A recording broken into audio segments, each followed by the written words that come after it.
Welcome to 80s TV Ladies, where women hold up half the sky and your favorite TV show season runs for 23 episodes. Here are your fabulous hosts, Susan+lambert+hatem and Sharon+johnson. Hello, I'm Susan, and we are learning way too many facts of life this year the hard way. And I'm Sharon, and we're still here and staying strong. I think it's important to be standing in conversation with joy and connection in these times of chaos. Yes, and I am super excited for today, Sharon. I'm so thrilled we get to interview our next guest in person in the ATL studio, aka my garage. I love bringing in modern television makers to talk about the 80s ladies shows that influenced them or inspired them, and today's guest is one of those. Oh, gosh, yes. I love when we can do in-person interviews and hearing stories about how those 80s shows may have influenced someone's love of TV, the world, or maybe inspired them to go to Hollywood. Or darn it, they just enjoyed the heck out of it. Today's show will kick off a series of episodes where we're going to look at one of the longest-running sitcoms and one of the few all-female casts of the 80s, The Facts of Life. The show ran from August 24th, 1979 to May 7th, 1988 on NBC. It was a spinoff of a vastly successful comedy, Diff'rent Strokes. The Facts of Life was created by Dick Clare and Jenna McMahon, who also created It's a Living and Mama's Family.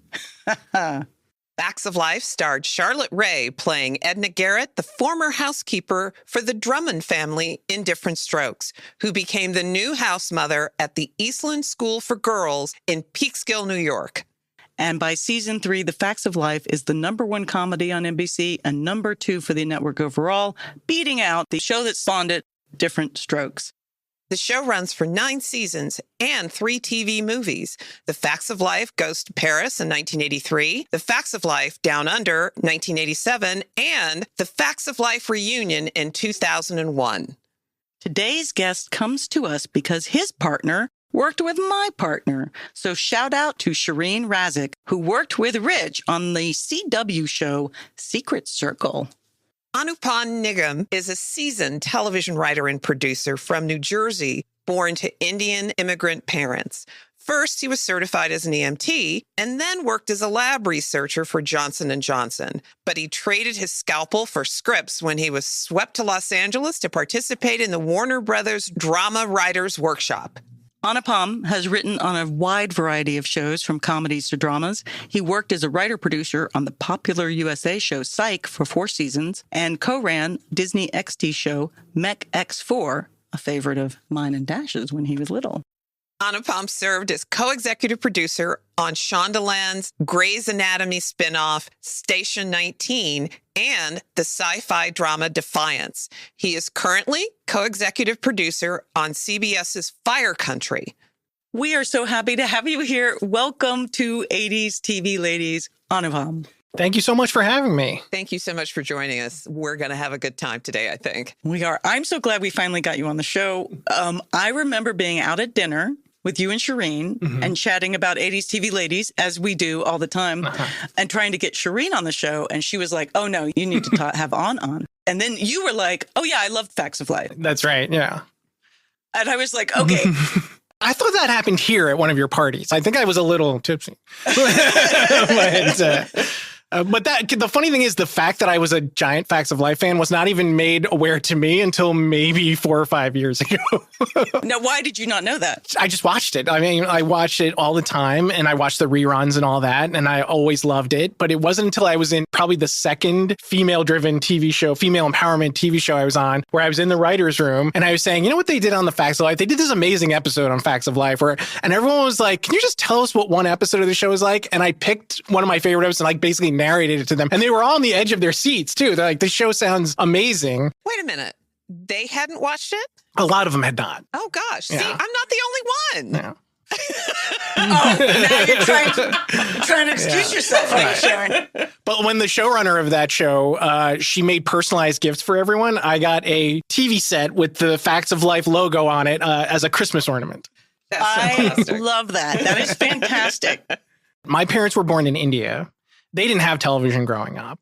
And so I was born here in New Jersey. I feel like inside my house was like India. Like we ate Indian food. There was Indian art on the walls and stuff like that. My parents mostly listened to Indian music. But outside the house, of course, was New Jersey. It was America. So I was like, television was like sort of my window into like, this is how American families behave. This is how American families, do their normal routine of their day. But it was also, I was like, oh, this is how different, forgive me, white families are and some black families to my Indian family. We ate dinner later because my parents observed British tea time, which is at like 5 o'clock. So they would have snacks then. And also Indians, like we eat with our hands.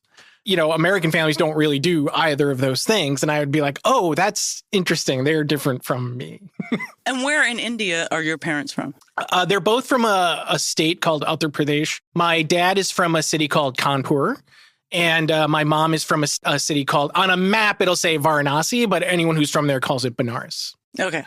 Why is there the difference in what it's called? Is it? I'm not really sure. I think that one's more colloquial, but some of the differences are because of the British. Ah, okay.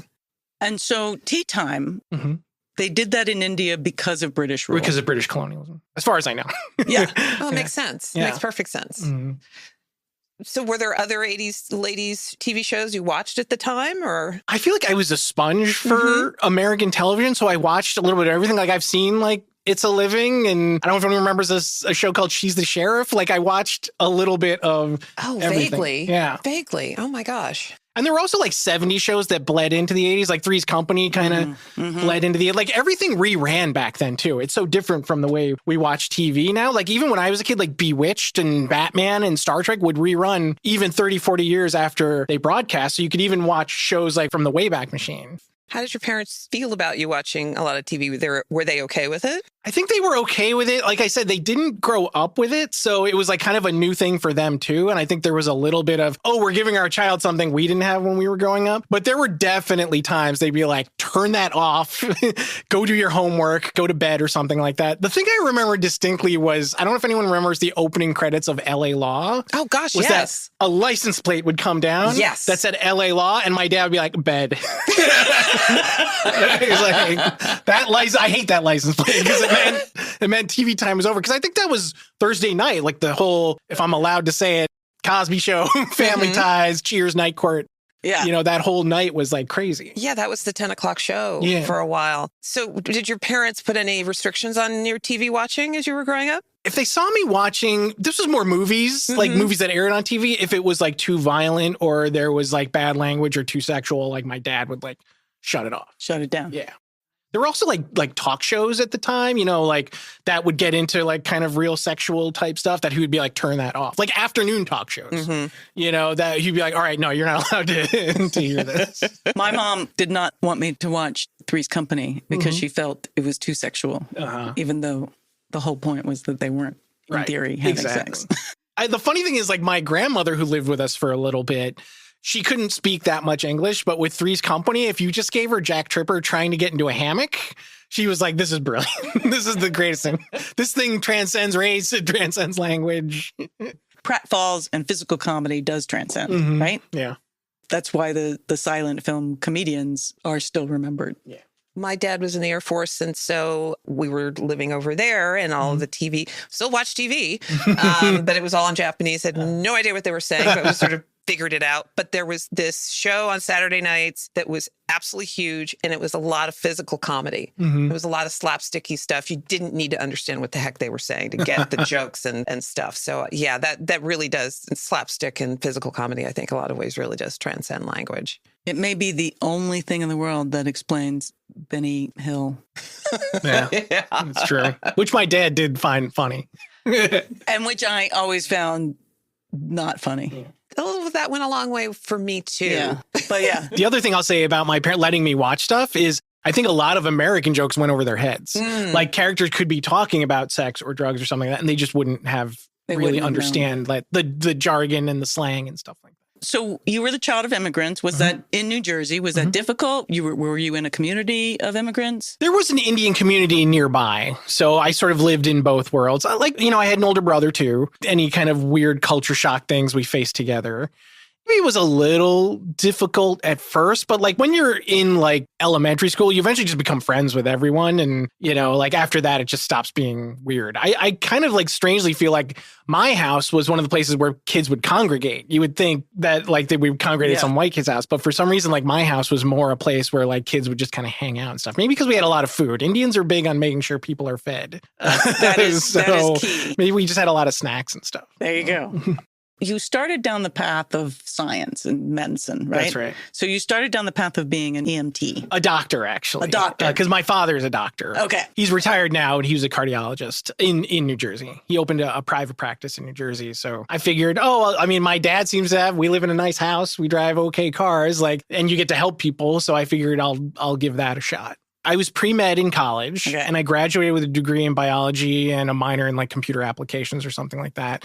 And at the time, a lot of people were saying it's good to have life experience before you apply to medical school. And so that's when I got certified as an EMT. And I was actually doing lab research for Johnson & Johnson at the same time. He was doing that EMT thing that I was kind of like, I'm not sure I'm cut out for. Was it the real life, like blood stuff? Not the blood stuff. I was just like, you have to do a certain number of hours in an emergency room to get certified. And it was when I was there that I was like, I don't think I fit in here. Like, it just didn't feel intuitive to me. And like, there was even a point where, ironically, because I've worked on 2 firefighter shows, they brought a firefighter in with smoke inhalation and they were sort of like waving everyone over to help. And like, my instinct was to like run and hide. So I was just like, maybe this isn't the best fit for me. And the funny thing is, like, since I was pre-med, I had a lot of friends who ended up going to medical school, and they all said, like, you get over that. Like, that's normal, but you would have gotten over it. But I was just like, I was not sure I would. So yeah. I thought I wanted to be a vet, and so I helped out at my family vet. He was like, come, spend the day, spend the week. And so I helped out, and I was like, oh, I can do this. And then there was a dog that was brought in that was very ill. In theory, I was like, okay, I understand. But then later when I was cleaning out around the cages and they had put him down, this dog, I was like, oh yeah, no, I'm not going to be able to do this. This is not going to work out for Susan's heart very well. Yeah, I can certainly understand that. At what point did you start writing? So I had graduated from college. I was living with my parents again. I was doing lab research for Johnson & Johnson in New Jersey. And like I said, I had always watched a ton of television and also 1-hour dramas. And I had sort of always been like a TV nut job. There was this one day, I'm a big Star Trek fan also. And there was a day that I missed an episode of the show that was on at the time was Star Trek Voyager. And I missed an episode and I just went online to read like a summary of it or something. And there was a link that said script writing on this website. And I said, what? Why would a Star Trek website have this link? And I clicked on it and learned that Star Trek at the time, it's not true now, at the time had a deal with the Writers Guild that allowed fans to submit scripts. And that's like the sort of the first like flare in the air where I was like, oh, I should try writing television. I had sort of tried writing some comic book scripts at that time. And I sort of started trying to write a more like Kevin Smith-esque low budget film, like about like an Indian American kid. But like when I saw that, I sort of switched gears to try and write a Star Trek Voyager script. And this is the thing, ignorance was bliss. I didn't even know there was screenwriting softwares. Like I just wrote it on Microsoft Word. I used a ruler on a sample script page. You're like, okay, the character names go in this far, the dialogue name goes in that far. And I wrote a Star Trek Voyager like that, sent it off. They get hundreds, maybe thousands of scripts from people. And it eventually came back to me stamped saying it was logged in the Paramount library and a very nice letter saying, we're ending Star Trek Voyager this year, so we don't really need fan scripts and stuff, but thank you for your interest and blah, blah. But that's what started me off. It was like, oh, I'm going to try and do this. And when you got that right back, was that like, I mean, obviously you would rather they had said, oh, I'm going to do it. That's right. But just getting a response, did that feel like encouragement? It was encouragement, actually. Like, I feel like just doing lab research in New Jersey, Hollywood was this just sort of impenetrable bubble. And I didn't go to film school. I went to NYU, one of the best film schools like in the world, and I didn't take one. I took maybe one class to fulfill a requirement or something like that. I remember like when I was at NYU, I would hear Tisch students, that's the film school if anyone doesn't know, the Tisch students were like having an argument over what the best Madonna video was. And I was like, this is how you're spending your college money? Like this place is expensive, I'm going to pre-med. That's right. I'm like getting killed by organic chemistry over here and you're talking about that. And then it was years later, I was like, oh, why didn't I take one class while I was there. When my parents knew I was a big entertainment fan and I love movie and television. And so when I had graduated from college, as a gift, they got me a subscription to Entertainment Weekly. And Entertainment Weekly ended up doing a How to Break into Showbiz issue. And so I read that issue like, front to back in like 10 seconds, it felt like. And they had a list of places you could send spec scripts. And by then I had pretty much, I think, finished a Law & Order spec. Law & Order was gigantic at the time. And I was like still kind of like a scientist, and Law & Order had a formula. So like the scientist in me like cracked the formula pretty easily. So and that was the original Law & Order. Well, the flagship Law & Order. Well, I like to call it original recipe Law & Order. That's right, exactly. Which is back now. Yes. Is it the same recipe? Yeah, exactly the same. Okay. Yeah. Mm-hmm. Yeah. I sent that Law & Order off to some of the contests in that thing and to online contests. And then I actually quit my research job because they wanted to promote me. I was like unemployed, living with my parents. And like, this is not normal for an Indian kid, by the way, who went to be like pre-med and stuff. Like, it's like, why aren't you in medical school right now? Yeah. And were they getting nervous? Were they pressuring you? They weren't nervous. They weren't pressuring me. I think there was a part of them that liked having me in the house again.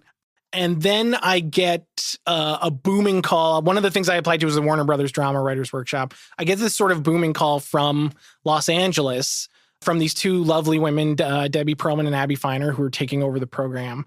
And they said, so you're the only person who's made it this far in our process who doesn't already live in Los Angeles. Again, I was like, ignorance was bliss. I didn't know that the majority of people that apply to these programs are like script coordinators and writer's assistants and people who are already out here working on it. And they said, you've made it into like the semifinals, but we need to know if you'll move to Los Angeles, if you'll get in. And I was like, yes, definitely. It's not a problem.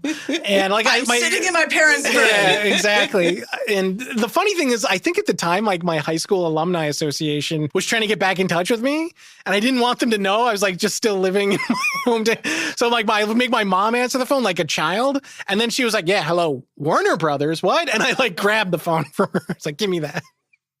And so they said, if you move. They said, we just need to know if you'll move to Los Angeles, and you'll get for you, we'll do a phone interview. Everyone else had to interview in person. We'll do a phone interview for you, and then we'll let you know what the results are. I don't remember how long it was, maybe a week or two later, they told me I was in. So yeah, I flew out to Los Angeles to be in that program. And that's when I first started trying to be a real writer. And that was 2000, 2004? That was 2003. 2003. That is amazing. So as someone who also was and still is an avid television watcher, it never occurred to me as I was growing up to try to write something. What was the impetus to make you kind of go, I want to try to write this? Yeah, I don't think I really thought about it much as a kid. I think I was like sort of like a lot of kids, they say, I'm just going to do what my dad did. So I was sort of on that track for a long time. I think it was probably because pre-med at NYU was pretty tough, so you were studying all the time. I think it was probably after that. Like, again, like I said, I was always the person who knew who directed what movie, who starred in what movie, who did what episode of what television show. I was always like that person. So I already had like all this information soaked into my brain. And I was also, as a kid, I was one of the few people who watched reruns. Like my friends would be like, well, that already aired. I've already seen that episode of television. I'm like, well, what does that matter? I completely agree.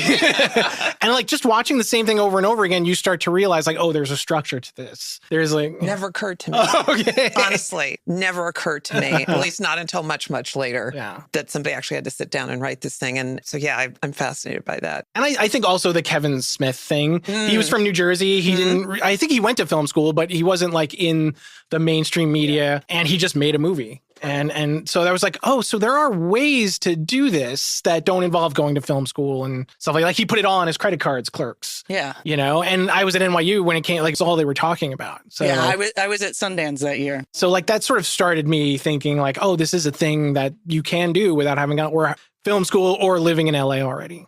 And so you fly out to LA. Because you now have a job? It's a fellowship, you know, and they would introduce you to agents and managers and network execs and stuff like that, and hopefully get you staffed. There wasn't a commitment to, we're going to get you staffed on one of our shows kind of thing? Not a commitment. They were just like, we're going to try our best. Okay. Yeah. Well, it's better than... Yeah, I mean, for me, it was all gravy for me. Like, I was just like, just being out here, being able to drive onto a studio lot, like, and my name is at the gate and stuff like that. Like, everything was like awesome to me. That is amazing. And would we say this was a diversity program? At the time, no. Okay. My class, I think, was like half people of color and half white people. And I think as it progressed, it became more and more of a diversity program. Because somebody might be trying to shut these down right now. But the point was to find different points of view. That's right. Right. The point was to find young people who weren't basically legacy Hollywood people to come in and start writing. Right. So that they could then write for the wide variety of audiences that are in America. Correct. And I was a benefit of Title IX and diversity programs to get into USC. I imagine if I had applied 10 years earlier, they would have not been all that excited about a girl from Georgia. Sure. So I'm curious what you think of that kind of program then and now. I think they're great if they're utilized properly, because a lot of networks did for a while is they would have a free staff writer position, or just a historically underrepresented writer could fill that position. And so a lot of people would come out of those programs. And if the show was there to nurture you and mentor you and hopefully help you move up the food chain, they're like fantastic. I feel like I've heard every possible version of what happens to people who come out of this program. There are some shows that just see it as a free staff writer, and rather than promote that person, so they're being, the next step up is story editor, and it comes with a salary bump and all that. And rather than spend that money, they say, we'll just bring in a new free staff writer. So I think they're great at bringing in unique voices with points of view that maybe showrunners don't have access to, and hopefully lead to better representation of underrepresented people on television, helping those characters feel authentic. So it's great in that respect, but sometimes like everything, it sometimes is not used for what its purpose is. Exactly. It's almost a little like a case-by-case basis. Like this person had a good experience, this person had a not-so-good experience. But your experience was good. Mine was great. It was great. Like the Warner's workshop was a huge deal for me. Like, again, like ignorance was bliss. I didn't know what I was taking on. I didn't realize the Herculean task and the mountain I was trying to climb at this time. So I was just like, okay, let's see what happens, you know? And so again, I was lucky in that respect. And I didn't staff right out of the program. I ended up getting a job, coincidentally enough, on a show that starred Nancy McKeon, which was The Division. Excellent. But then the next show I went on, I actually took a step backwards to be the medical researcher on an NBC show, probably not many people remember, called Medical Investigation. But when a staff writer slot opened up, it was one of those diversity slots. So, and since I was a person of color and I was already working on the show as a researcher, they're like, we'll give it to him. So I was very grateful for the fact that those slots existed. Like my first job wasn't, so I got a taste of what it was like to go through the normal process. But I was also very grateful that there was another lane for me to go and go back up to staff writer. That's amazing. So that was your first, it was called Medical. The Division was my first. The Division was job, your first, which starred job. Nancy McKeon from Facts of Life. Okay. Yeah. All right. It also had, believe it or not, like Nancy McKeon was one of the A story cops. The B story cops were John Hamm and Taraji Henson. Nice. When you got to call home and go, I have my first job, parents. Yeah. Were they happy about that? They were very, very happy. I think when they really got happy was when they saw my name on television. I think that was really the point where like, oh, this all became real. Yeah. You know, so that was more of a thing. And like, they like would show it to friends and stuff like that. Like anyone who came through the door had to watch my episode of The Division. That's fantastic. Now, did you get to go to set? I did not get to go to set. I went to the read through where I saw all of the actors reading the script, and I made like one sort of funny joke in it that sort of stopped the room in tracks for a moment. I was like, oh, that's pretty cool. There was like a scientific thing in it, and someone was like, how do you pronounce this? I'm like, oh, it's estradiol. You know, and like suddenly I was like a person that people like ask for advice or something like that. That pre-med kind of helped you out. It did. It's a funny thing. It helped me out a lot when I was lucky enough to get an agent after the Warner's workshop. You know, when you're trying to get network execs and studio execs to meet with people, like having a different background than they're hearing, it's like, oh, this person went to UCLA or USC film school. And it's like, oh, no, this person didn't go to film school. They were actually pre-med and blah, blah, blah. That sort of like would make people go, oh, that's interesting. Like, I'll meet with him. Yeah. It makes you stand out. Mm-hmm. So how did you end up on Psych? On Psych, I just went through kind of the routine staffing experience. I didn't really know anyone there. And I went in to meet with Steve Franks, who's the creator, Kelly Kolchak, and Chris Hensey, who are executive producers on the show. And I had a good meeting with them, and I ended up getting the job. It was like hopefully how staffing should work. Absolutely. And then you were able to stay on that show for several seasons. That's right. And work your way up. Being on that show, I was on it for 4 straight seasons where I was like, oh, I have a career. I have a writing career. I'm not just a person who gets writing jobs. This is a career I do now.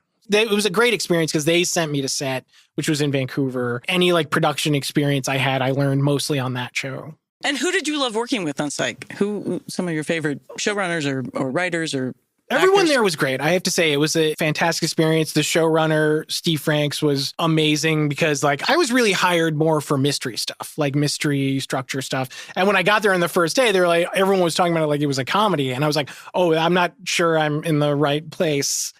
So Steve was great at letting me get my comedy chops up and stuff like that. When we would do read-throughs of the scripts and roundtable scripts to add jokes and stuff, I felt completely encouraged to pitch jokes to not just mystery stuff, things like that. And there was a reason the thing ran for so long. It ran for something like 8 or 9 seasons. They're still making movies, I think. That everyone on the show just got along. Everyone on the show was friends. I don't remember feeling there was any weird political stuff on set or anything. Also, I think it was the vibe of the show. If you've ever seen the show, it's sort of like a laid back, fun, funny show. I think I've seen every episode. Oh, okay, great. I was a fan. I'm a fan. Yeah. Oh, excellent. It's the kind of show that they don't make a lot of because it's sort of comedy drama. Exactly. Mystery, It was of its time because there were a lot of dark procedurals out at the time, Without a Trace and CSI and Cold Case. These things were so popular at this point that Steve was like, what if we did a different take on that, a lighter, funner thing. And it's something that even younger people are starting to discover. When I was up in Vancouver shooting Fire Country, the director's son came to visit and they were speaking in Spanish, but I heard the word psych. They were like, blah, blah, blah, psych. And he was pointing at me. He's like, psych. And the kid's eyes lit up. He was like, you wrote on Psych? I watch it on Peacock. And I was like, wow, really? So after Psych, I went to a Sci-Fi Channel show called Defiance. Okay. And then after that, a show called Mech-X4. And they wanted to be darker and more serialized, which Defiance was. And when he described the premise, it was robots versus monsters. And so I was like, stop talking. I know. I'm in. I know exactly who you want. So I met with Steve. Everything was fantastic. I watched the presentation. It all went fantastically. And, I ended up show running that with Steve for 2 seasons. It was one of the best experiences I had in television. It's on Disney Plus if you're curious. But it's one of the few shows that even sometimes I'll throw on and watch and be like, oh, yeah, I remember this episode. We broke this episode and it turned out really well. Yeah. And then you went to work for Station 19. That's right. Yeah. And how was Shondaland? Yeah. Do you get a little a Disney when you go to Disney? You get Disney University Day. Do you get Shondaland Day? Sadly, no. I think I met her twice in real life. Just to give you an idea of how big her empire is, there was a day we were working in the writer's room and the elevator was the elevator to go up to her office was nearby. And she just popped her head in once, like, what show is this? And we're like, oh, we didn't have a title yet either. We were just called the Untitled Grey's Anatomy spinoff, or UGAS for short. And so we were like, oh, we're the spinoff. It's just like, oh, I thought this was that show. And then she went to her. Where were you located for the writer's room for that one? Season 1 was at Sunset Gower. Okay. And then we sort of, in season 2, I think we moved full-time to Sunset Las Palmas in season 2. And then season 3, it moved again to Prospect.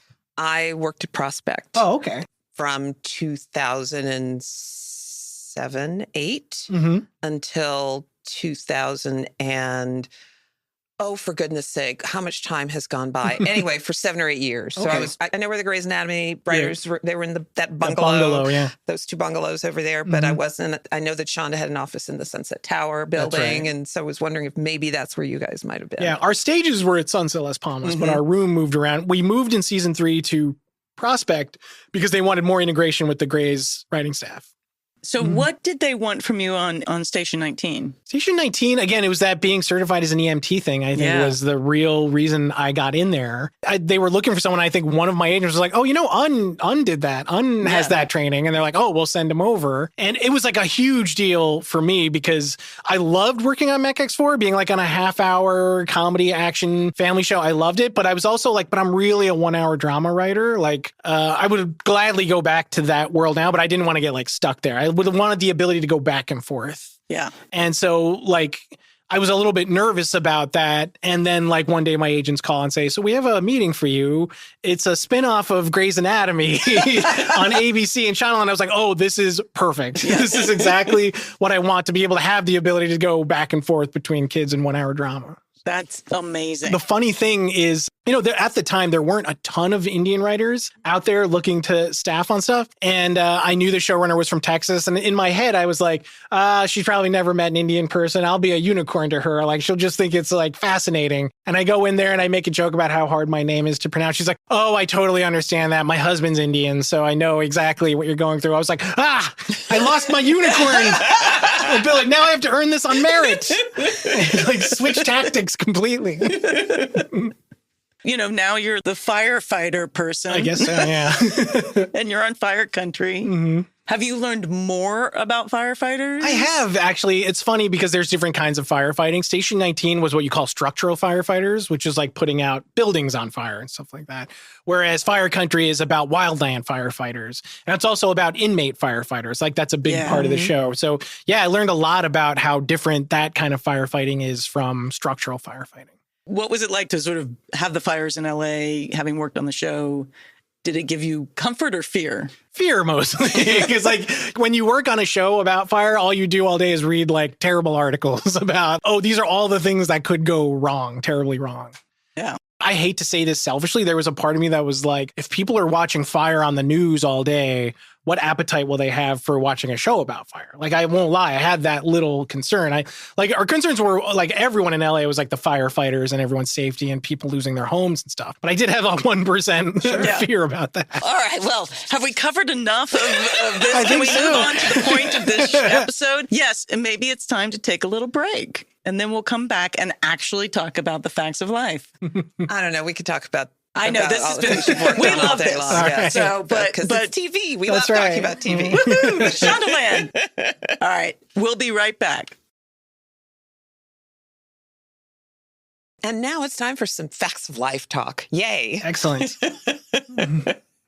What did you remember about Facts of What Life? I remember most about Facts of Life, I think it's like two things. One is that the show always moved forward. I feel like at the time, sitcoms wanted to maintain a status quo where things didn't change on the show. And so like you could drop in at any time and you could air them out of order. All like it's syndication. You have to worry about what order you aired them in. But I felt like Facts of Life, like the characters were always growing and moving forward. You see Blair and Joe graduate from high school on the show and go to college, and you see them in college. And, it's the show kept changing. Like in season 1, it's like mostly takes place in that dormitory. Yeah. And then season 2 through 5 is kind of like more in the school, like that cafeteria and all that stuff.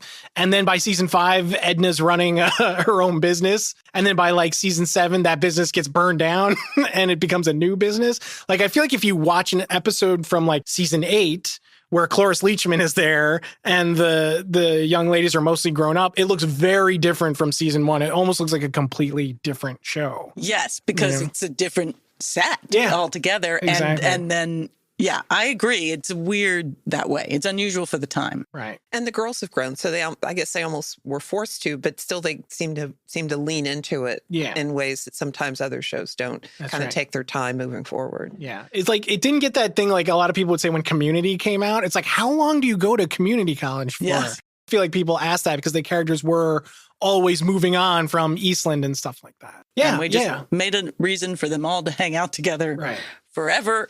And 9 seasons. Right. Like in a lot of family sitcoms, maybe a kid would go to college, but they would still be hanging around the house and stuff. Like a lot of family sitcoms take place just in that house. Yeah. And like it doesn't change that much. But Facts of Life always kept evolving. Even Edna Garrett's job kept changing throughout the show. Yes. She became a dietitian so that they could do the cafeteria stuff, I think. Right. And then what else? What else did you remember? The other thing is just how I feel like it was so aptly titled. I feel like I just learned so much about the world and things to watch out for, like what we now today call very special episodes. Like they did a lot of them. Like I don't think I knew what a Jewish funeral was until Natalie Green's father passed away. You know, like it's possible I didn't know what abortion was until Natalie wrote a fake article about it on the show. So, and like the show seemed to be like geared to protect young women from all of the things that were out there waiting to destroy them. I think you have to remember this is the time when like Brooke Shields was like 14 and doing like modeling and saying like nothing gets between me and my Calvin Klein jeans. Like really kind of like now we say is like inappropriate. Wildly inappropriate. Child abuse, I think is what we call it. And so like, but so the show was kind of there. Like they did an episode about Tootie becoming a model and it being like too adult, you know? So it like warned you about those things. Like it did teen prostitution. Like I can't believe some of the episodes that they were able to do like that. Suicide, they did an episode. And the other thing I'll say is I think it changed what families were on the show too, because this was a place where families sent their kids. Like normally sitcoms are about a family and the parents are always great. They always give the kids good advice. And yes, they'll discipline them if they screw stuff up. But on this show, they didn't necessarily get along with their parents. Like Edna Garrett was the one who filled the role of the parent, but like also Blair and Joe both came from families that like the parents were divorced already. Like I'm not sure that was something you saw on TV at the time a bunch. It was like very like pre-Modern Family.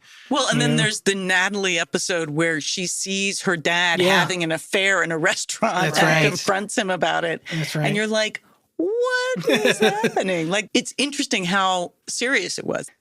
I did not watch it as it was airing. I have always had an aversion to shows about teenagers.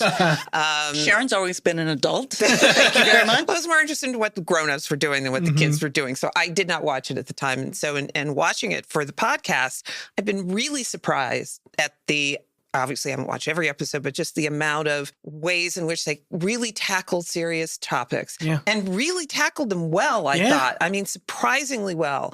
And in ways that I think would still hold up today because they're kind of evergreen stories about women, girls growing up and the things that they have to face and how to deal with them. I was just so impressed with what I've been seeing. I think there was a reason it was kind of an under the radar hit too. It was like, it wasn't ever like the #1 show on television, but it ran for 9 years because I think people really tapped into what you're talking about. Well, and I think it had a kind of a rough season 1, right? So I had totally forgotten that there were all these girls in season 1. There's 7 girls and 2 other main cast members, a teacher and a headmaster.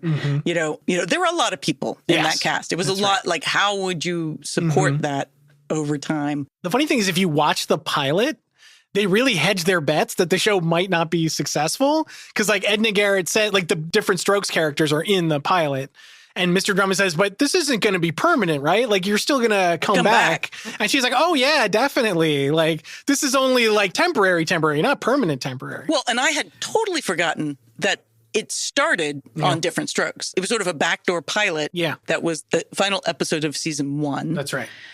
Garrett's Girls. And so she goes just to help out. I think they may have changed the title to just The Girls' School. The girls' school. Yeah, okay. Possibly. You can correct me on that. No. Yeah. And Kimberly allegedly goes there.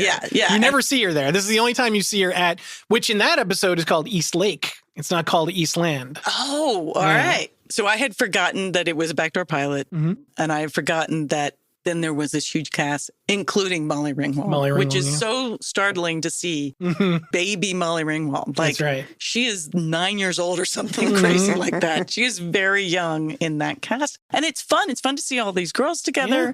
So I wanted to shout out the 7 girls featured in the cast the first season.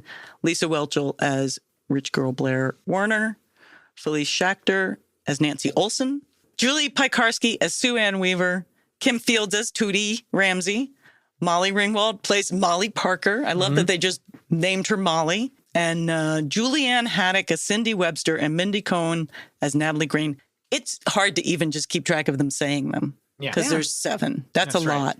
I don't know what they were thinking with so many girls, so many characters in a half-hour sitcom. I mean, I don't know. And they what cast they were thinking. real girls. Yeah. They weren't casting 18-year-olds to play 12. That's right. They were casting young people. The best story is how Mindy Cohn got cast. There was a documentary that we watched about it. That's great. I'll put it in the description links. But yes, keep going. If I'm getting it wrong, please correct me. Is that Charlotte Rae and the producers went to a private school on a tour to just do research on how these like girl schools work. And their tour guide was Mindy Cohn. And if that's not right, tell me. No, this is what I heard too. Mindy Cohn was the tour guide, and she was just so bubbly and lovely and funny that Charlotte Rae went to the producers and said, "You have to write a part for this character." It might have been she's just like Charlotte Rae's best friend, whose name was Natalie, I think. Oh, that's that is so funny. But That's I heard that same story, so we're just gonna put that as canon. And they made Tootie wear roller skates because they thought she looked too young. And also, she was too short for the camera angle. Oh, I didn't know that part. That was the part that I read too. That she looked too young, but also she was too short to get a good shot. So they needed her to be as tall. They needed her to be taller. So they just said, you have to be on roller skates the whole time. And she is. And you're like, that girl's going to fall over. No one should be letting her skate in the house. I'm astonished that somebody somewhere didn't go, this really could be a problem if she falls over at some point and breaks a leg or something. But here's what I will say, because in our Heather Thomas interview, she talked about roller skating. Mm-hmm. And so many people, like that was the thing. Yeah. 70s and 80s was about roller skates. We've had, who was it that said they met their husband roller skating in New York? I don't remember. It's somebody we've interviewed on the show. Oh my gosh. She's like, oh yeah, we met on roller skating in New York. I'm like, that's insane. Why aren't you dead? Apparently, 70s and 80s, roller skating was the thing. Everybody was on roller skates, especially Tootie. They had the headmaster as a leading character, played by John Lawler. And Jenny O'Hara played a teacher, Emily Mahoney. And it became very clear that they didn't have a place for her. So I've watched most of season 1. And they try to give her some things to do, but then basically that's sort of covering Mrs. Garrett's ground. Yeah. It was a little bit like, it felt like she's supposed to be the anti-Mrs. Garrett, like the disciplinarian, person who's made sure these girls need to act right and stuff like that. And it just didn't land. I don't think she made it through the first season. No, she lasts about 4 episodes. That's right.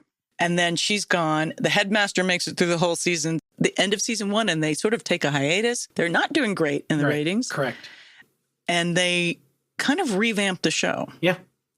And that's the show that I remember. That's the funny thing about Facts of Life is I think, like, how many shows are there where you remember the soft reboot and like not the original, you know? And also, how many shows do that successfully where it's like, oh, this isn't working, but we can fix it. We promise we can fix it. And it usually doesn't get fixed. But this time it like took off. It totally fixes it. And I think it was, from what I was reading about the ratings, that second season comes back great. And then keeps rising. Right. And by season 3, they're the number 1 NBC sitcom and number 2 show on NBC. That's awesome.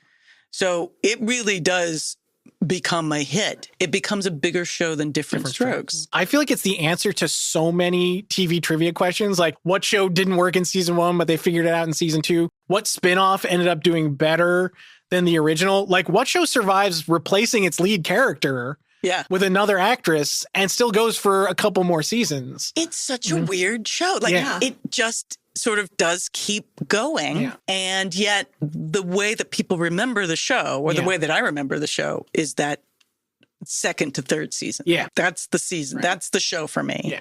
Everything else is like, oh, look. Oh, yeah. I guess for me, it's that season and also the first Edna's Edibles season. Like, I remember that set perfectly. Can we talk for a minute about Edna's Edibles? Before we do that, though, maybe it's just that the shows we've been covering on this podcast, but I had not realized how many shows during the 80s, maybe the 70s, where the network thinks enough of it to say, okay, everything's not working, but we're going to take some time and we're going to try to figure it out and we're coming back. We're going to bring it back. Yeah. And these days it's like, first episode, nobody watches it. See ya. That's right. You know? Yeah. And I know it was a different time in TV or whatever, but there really seemed to be a lot more patience and an understanding of when they actually had something that maybe they just hadn't quite found it and were willing to give it another try. And I just wish there was more of that. One of my all-time favorites and an exception to my no teenager rule, My So-Called Life. To this day, I don't understand how it didn't last more than 13 episodes, but talk about a great show to this day. We keep seeing this over and over again in our shows. I mean, obviously, most infamously in Cagney and Lacey, because they kept trying and third time was the charm. Yeah. And now suddenly they've got a big award-winning hit on their hands.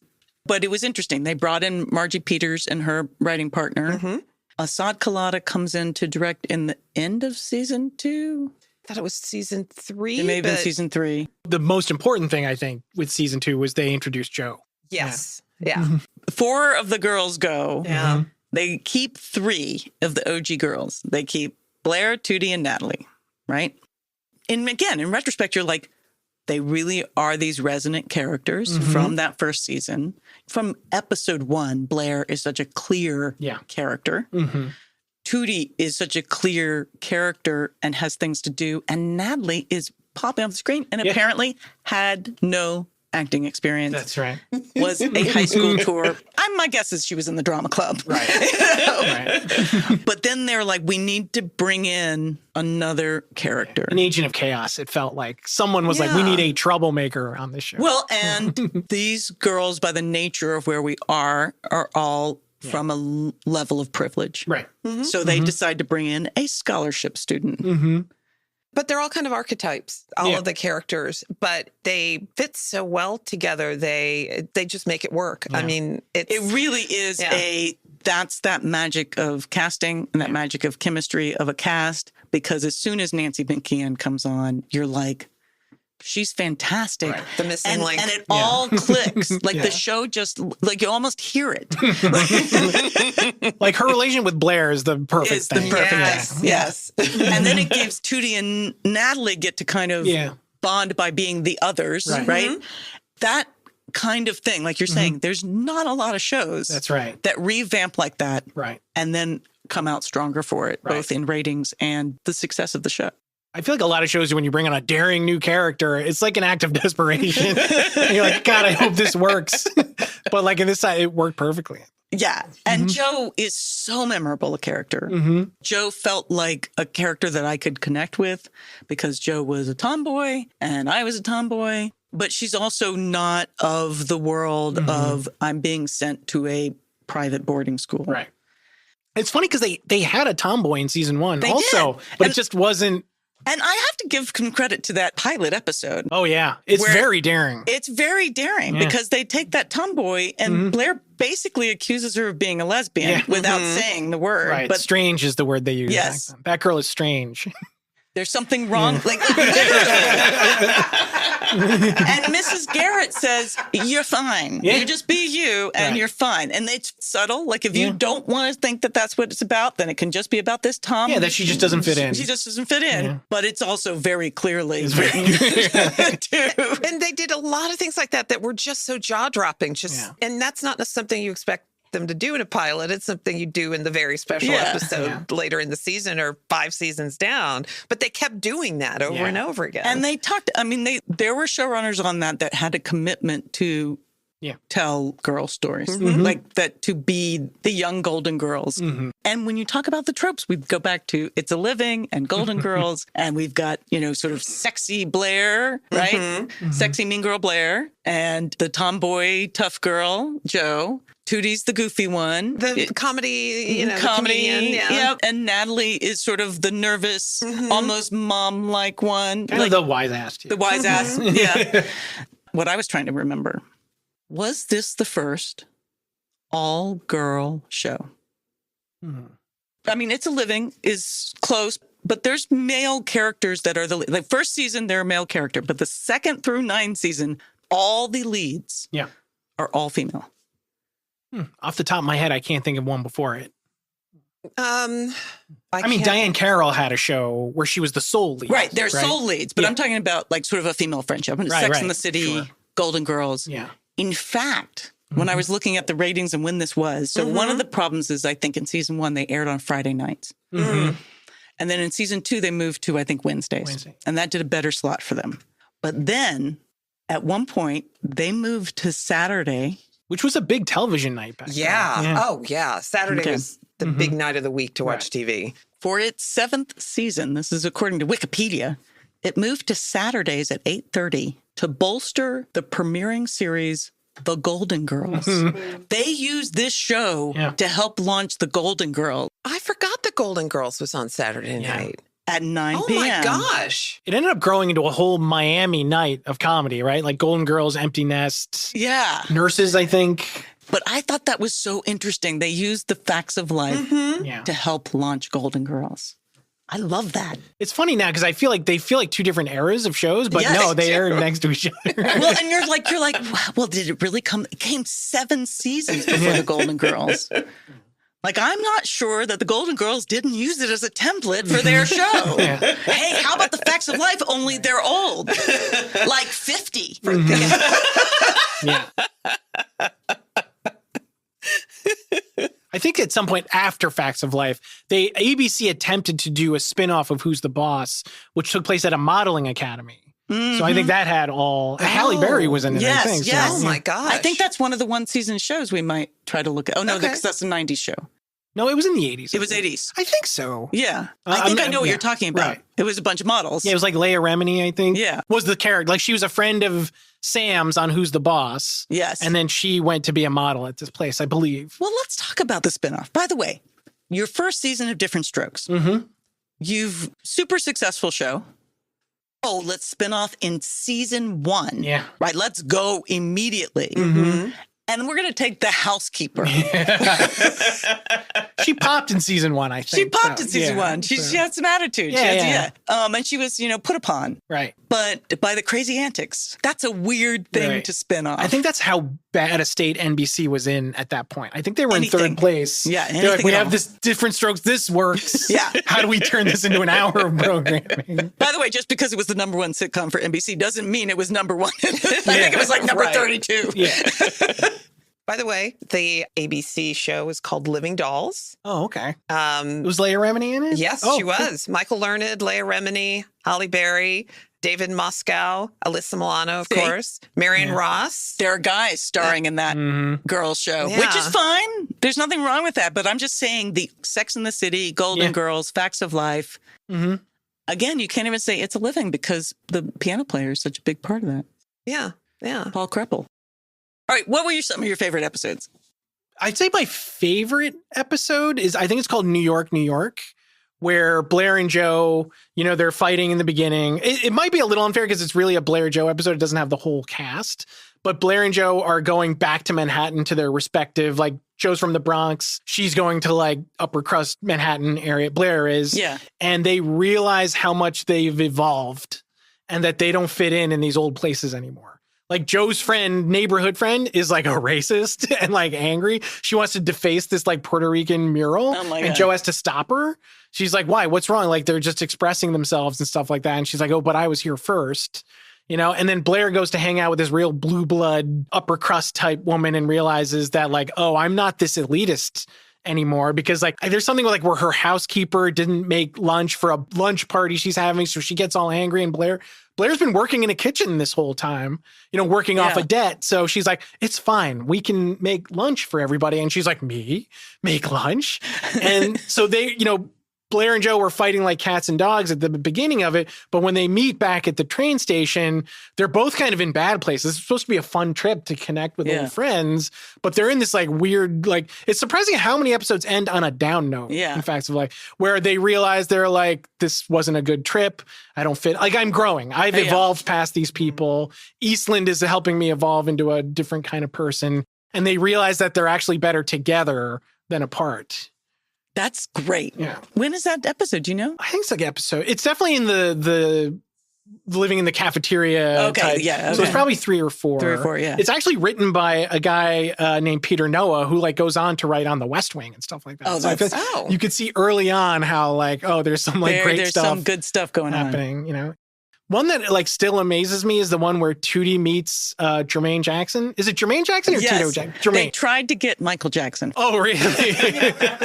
The Jermaine Jackson one has one of the funniest lines because he had a large audience with young black girls, right? And like teenage black girls love Jermaine Jackson. And there's a point where Mrs. Garrett is looking for Tootie and she asks a guard, like, have you seen a young black woman? And it's like, that's all I see right here. I have to go watch that episode because Jermaine was my favorite. Oh, is that right? What's your favorite Jackson? Absolutely. I'm curious to know what you think of the outfit he's wearing in that outfit.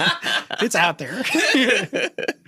Weirdly, I think their outfits kind of hold up for the 80s. Yeah. Yeah, I didn't feel any kind I didn't of... feel like it was like, Yeah. whoa, what is they wearing? Occasionally, Blair had the shoulder pads, Yeah. I think. But they were also in uniforms a lot. This is That's true. The funny thing about that also is in season 1, they put some of the girls in like short shorts. You know what I mean? Like short they jean did. shorts. But in season 2, it feels like someone said, no. That was Margie Peters. Oh, okay, Yeah. cool. They were like, Yeah. no. These are girls in New York in Mm-hmm. the fall. Yeah. What are you doing? And it feels creepy. Yeah. But it's such an interesting episode because it's not the usual 80s thing when a giant pop star shows up and they love him and they sing a song together. It's like when Tootie meets him, like they have no chemistry. They can't connect on any level. Like it's clear he's this celebrity. Like she was invited as his number one fan.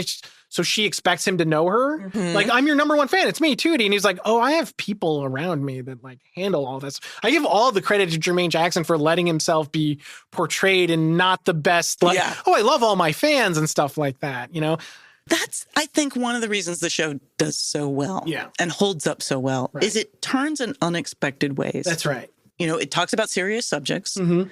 It will take an expectation and turn it. Mm-hmm. And it's both for the girls and the audience. Yeah. And I think that's kind of lovely. Right. It's about fanaticism. Like she's not just a fan. Yeah. She's like a fanatic. She has a tantrum when she can't go to the concert. And I love how the girls call him out. It's like, oh, I didn't know we could just get whatever we wanted if we threw a tantrum. And Mrs. Garrett's like, you didn't see how crazy she was. You know?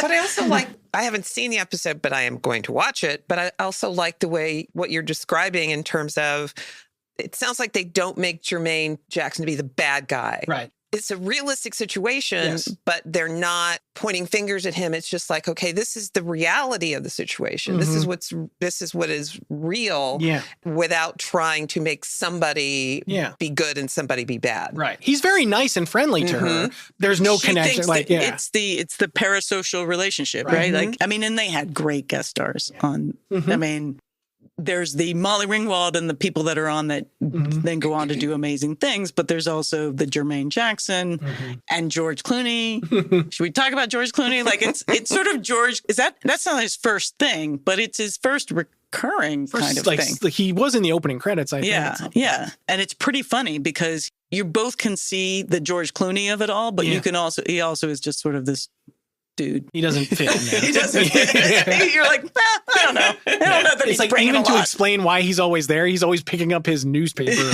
from Egypt. You know, it's just like bizarre. But the Jerry Jewell run, yes, amazing, and that was memorable for me. That was something I remembered from the show, right? Because she was popping as a comic. Young woman with cerebral palsy, and it gives you a whole other layer to Blair. It gives you a whole other layer to the school. I don't know. I thought that was really incredible. I thought the amazing thing, there's a Jerry episode where she's asked to plan like a banquet. You expect it to be one thing, but like you said, they always attack stories from a different point of view. It's that she didn't know how to ask for help because she wanted to prove she could do it. Yeah. You know, like when you're a disabled person, you're always like trying to prove like, I don't need people's help. But this was a situation where she needed someone's help. And Edna Garrett says to her, it's like, I'm saying this to you not because you're a disabled person, because you're a person.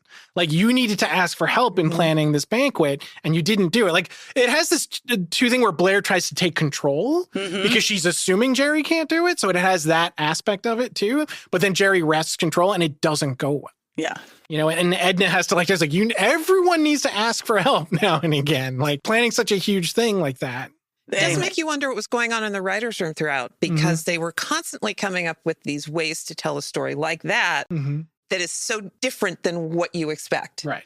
And they don't take the expected road, it seems, ever. Yeah. Or maybe they do once, but most of the time they don't. They're going down unexpected roads in a way that is really more true to life than a lot of the things that we see. I'm going to say some of the funny holds up really well. Oh, yeah. The Tootie Natalie stuff. Oh, yeah. is really good. One of the favorite episodes that I watched was the one where they ended up going to a prison to entertain the holiday show. Yes. That was fantastic. Oh my gosh, on so many levels. That was just fantastic. Everybody's performing and singing, and it was just wonderful. It was great. I say even the first Jerry episode, you think the premise is Blair is embarrassed to have a cousin with cerebral palsy, but that's not what's going on. And you know that had to be the first pitch in the room, right? Mm-hmm. And then they went, no, that's not our show. That's right. The pool was so much smaller in terms of the numbers of shows. I knew all about Jerry being on this show, for instance. And you didn't watch the show. And I didn't watch the show. Right. And today, I still watch a lot of television, but there's so much that I have absolutely no clue about whatsoever. And we don't have Entertainment Weekly anymore. That's right. I know. I miss that. I used to be so up to date on everything that was premiering and stuff like that. And now everything premieres all year round, like in the streaming universe. So it's just like, it's funny. I remember I came back to Fire Country season 2 or 3. It must have been this season where everybody was talking about Baby Reindeer. And I'm like, what is that? Yeah. You know? Yeah. People will be like, oh my God, this show. And you're like, I have never heard of it. I don't know what you're talking about. Especially if it's on Apple. Apple has so much stuff with like big stars and so. And I'm like, oh, right. That thing. But they don't promote it. They had the fall TV preview, like the winter movie preview, like everything was great about it. It was good. For me, it was the TV Guide fall preview that would come out in September. That was like my Bible for television. And I'd go night by night. What can I watch? Yeah. What do I have to miss? Because they've moved all the shows around and now I can't time shift. So I've got to pick something, you know? And I looked in the newspaper where they printed it weekly. Yeah, that's right. And it's so funny. And Rich has all of his TV guides are up in our attic. Oh, that's awesome. They're right above us. I think I still have some of the fall premiere TV guides that I haven't in a box somewhere. Yeah. Maybe I may have thrown them out. I think I have some of my Entertainment Weeklies just for nostalgia's sake. All right. Well, we're going to bring it back to you because you've been working on television now for like 20 years, which is crazy. Yeah. What are some of the biggest changes you've seen in these last 20 years? Oh, that's a thinker. Besides everything. I mean, just how we watch television, I think is the biggest change. Like that thing where the entire country would sit on the couch and watch a show together, I feel has like been obliterated. And it's not just that, it's like YouTube and TikTok too. Like some people, when they're looking for entertainment, they don't even think about television. It's just so radically different. Like I still think in terms of act breaks and stuff like that. Oh, what's going to make people come back from the commercial? We're going to end like, but that might not be a thing. Like even the show I work on, some people might watch it on Paramount Plus the next day where those act breaks don't matter. You know, like I feel like HBO made act breaks like not a thing, but I still sort of think in those terms. Yeah. It's very different, but it's funny too. It's like, it does feel like I work on CBS. They're sort of keeping some of those older models going with act breaks and spinoffs and all that kind of stuff. So I think there's probably something for everyone out there now. Like if you want like more old school or something more like Apple TV, there's a lot more to choose from. But it feels like that element of like everyone asking the question, who shot JR, like just doesn't really. When will the next Moonlighting episode air? That's right. You know, I know you're a mentor for the Writers Guild. It's been a tough few years. Yeah, that's true. Do you have any advice for people trying to break in, people that want to write for television? I would just say it's one of the greatest jobs on earth. If you can like work on a TV show that you enjoy and you work with people that you get along with, I really think it's one of the best jobs on earth. So I wouldn't discourage anyone from trying to come in, but I would just caution the landscape right now. Peak TV is shrinking. Everyone's been talking about that. Just the landscape right now is a little difficult. So just be ready to take on that difficulty. I hate to say it, but like some of my mentees, a lot of my mentees have to get backup jobs now, which wasn't a thing when I started. Like when I started, a season order was at least 13 episodes, 13, 16, 20, 22, right? And so like if you just worked for a year, for anyone who doesn't know, once you get above staff writer, you actually get an additional fee for an episode you write.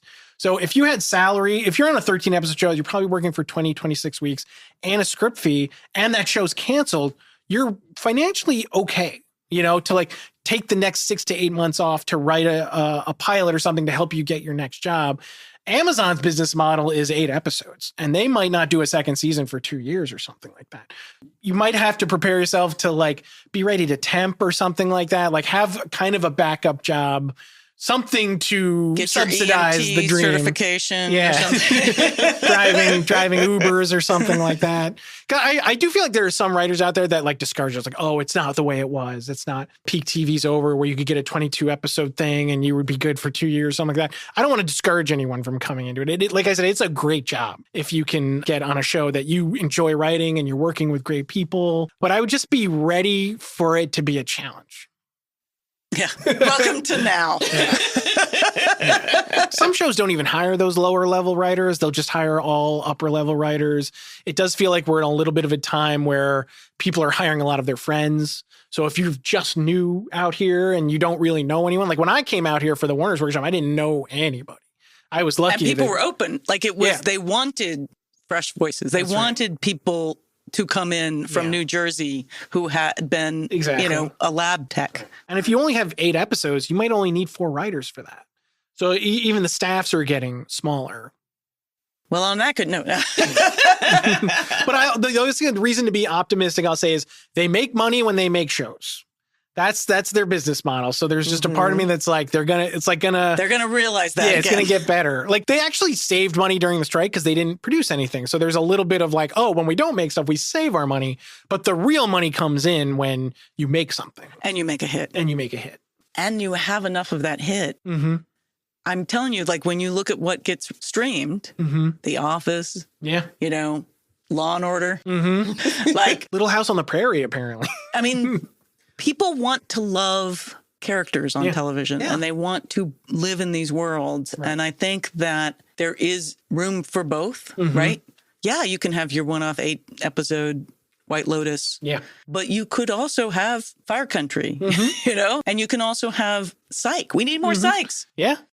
Speaking of Psych, the fact that that kid came to you on set, I'm watching Psych, the show that was not on probably when he was a kid. But I hear that a lot. Right. Oh, my kid is watching this show from 20 years ago, from 15 years ago, that's got all these episodes. It's on streaming somewhere. And now they're making, 8 episodes, 10 episodes, if it's not a network show. And what's the longevity? I mean, look at Friends. Yeah. For goodness sake. I mean, I know that's a unicorn because it's still, there are a lot of Friends type shows that are out there that people are still watching on streaming. I mean, you look at The Office. Yeah. Like Grey's Anatomy. Grey's Anatomy. People like young girls, like 13-year-old girls right now, because that McDreamy, that romance thing, it's eternal. It doesn't matter what year you see like people pining for each other and stuff like that. Yeah. It just works. People pining, people making bad decisions and having to own up to them. That works. That's TV drama. Come on. The funny thing you say about Friends also is if you watch an episode of Friends, there's like multiple stories in it, right? Like the people kind of pair off into stories. Facts of Life didn't really do that. I feel like there's just one story per episode, and people would either be at the center of that story or they would be on the sidelines of that story. Like I don't think that's it has interesting. Yeah, I don't think it has B stories if you not watch too it, often. Right? It's not like Chandler and Joey are going to a hockey game while Monica and Phoebe are going to a massage parlor or something like that.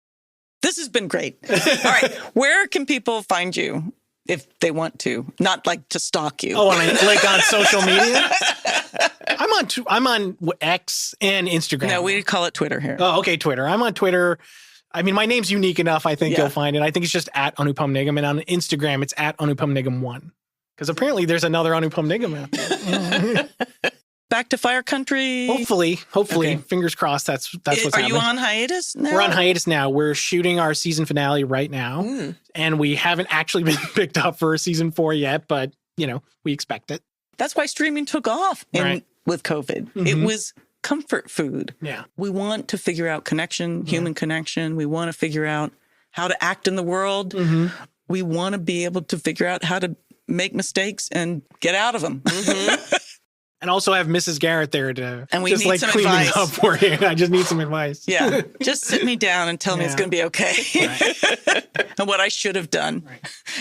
And there were movies too. I don't know if you remember, there was they went to Australia, they went to France. Facts of Life went to Paris. Facts of Life went down under. Facts of Life Down Under. And then the reunion TV movie in 2001. Which sadly Nancy McKeon is not in because I think she's shooting The Division. Yes. So it's your fault. It's my fault. It's your fault. Yeah. Okay.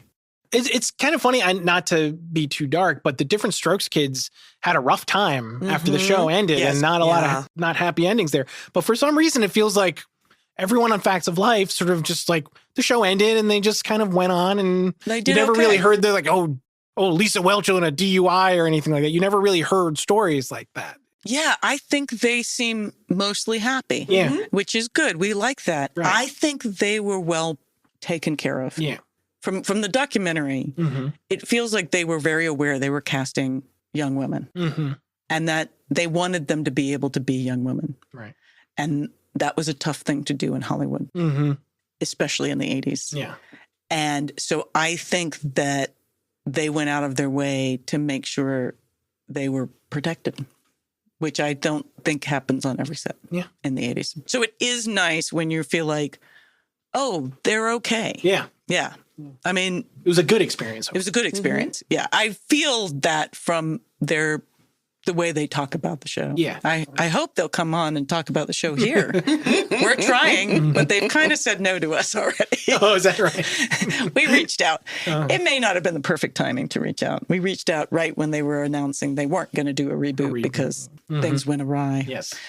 Maybe we'll get Molly Ringwald on. There you go. Or George Clooney. Or George Clooney. Yeah, he's got nothing to do. Exactly. Thank you so much for joining us today. Thank you for having me. I feel like I don't have a venue to go talk about the facts of life. That's weird. That's right. Come on back anytime. I will, absolutely. And I really appreciate you coming on and talking thank with you us. so much. It's been a pleasure. It really has. It's been a lot of fun. Thank you. Yay! For today's audiography, find out more at twitter.com/Anupam Nigam and on Instagram at Instagram.com/Anupam Nigam1. That's the number 1. You can watch The Facts of Life for free on the Roku channel and Tubi. Links will be in our description. You can watch Behind Closed Doors, the Facts of Life documentary at Amazon or Apple. Again, links will be in our description. If you're looking for ways to help out and hang in, I recommend Democracy Docket, the ACLU, and abortion funds. Hey, be sure to tune in to our next 2 episodes where we will talk with the incredible writer-producer Margie Peters, who worked on 4 seasons of The Facts of Life. I can't wait. She's going to give us all sorts of good stuff. I know. It's going to be great, people. Saddle up. And Sharon, we have had a very exciting thing happen. We are now nominated for an Ambies Award, which is voted on by the Podcast Academy. We're just so delighted, and not for just ourselves, but for everybody else that helps us make the podcast happen, especially Melissa and Kevin. Melissa and Kevin, although it does say Best Indie Hosts. So super appreciative. All of the nominees are pretty cool. It's exciting to be in that company. Please send us your thoughts at 80stvladies.com on our website, or email us at 80stvladies@gmail.com. Hey, take care of yourself out there. We start where we are. We do what we can. Look for joy, spread kindness, stay active. Hang in there. We hope 80s TV Ladies brings you joy and laughter and lots of fabulous new and old shows to watch, all of which will lead us forward toward being amazing ladies of the 21st century. 80s TV